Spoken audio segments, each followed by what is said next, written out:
I ended up having 5 bypasses. My mitral valve stem was broken completely off, and he repaired it. And then I was in AFib, and they did something else to get me out of AFib, and then there was a couple minor things they did. And I'd had people say that was the most they'd ever seen done on one person at one time. Scott was a remarkable patient. He came in after he had 3 pretty major procedures, surgeries. He had valve surgery, he had a 5-vessel CABG, and he had a surgery to fix his AFib, and he just did absolutely wonderful from the start. A big part of his recovery and his success was his attitude. He had a super positive attitude, and he was a joy to work with.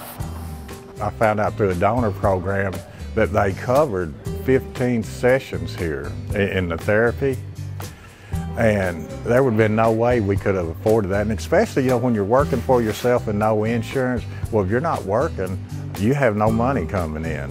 And so it was so tight and so, you know, through this whole ordeal that, you know, I'll be honest with you, we probably wouldn't have been able, well, we wouldn't have been able to afford the therapy, period. The donor program is very important. Without that program, these patients would not be, many of them would not be able to come to cardiac rehab and receive the services that are provided here.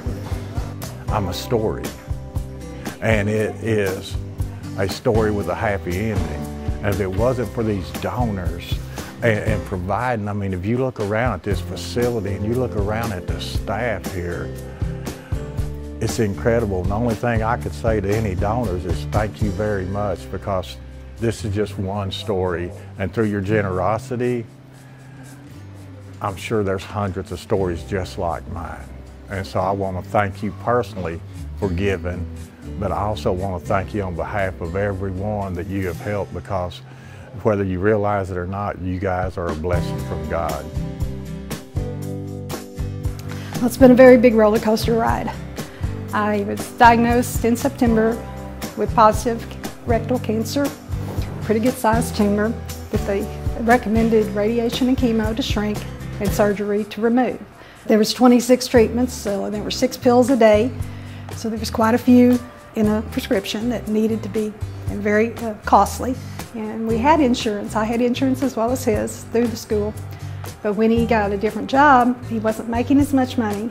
And even though they would cover me, we couldn't afford the premiums because it's not a huge company, so you know, it was just economically impossible.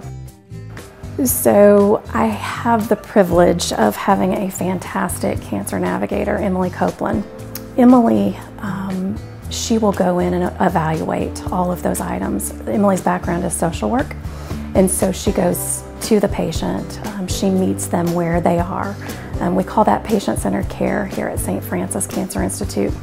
She'll go meet with the patient and question them, look at their financial need, and then she bases her decisions on their financial need.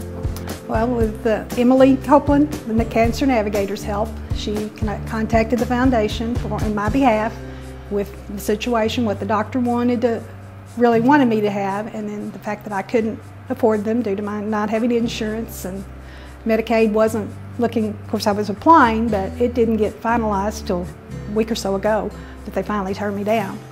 So that wasn't an option.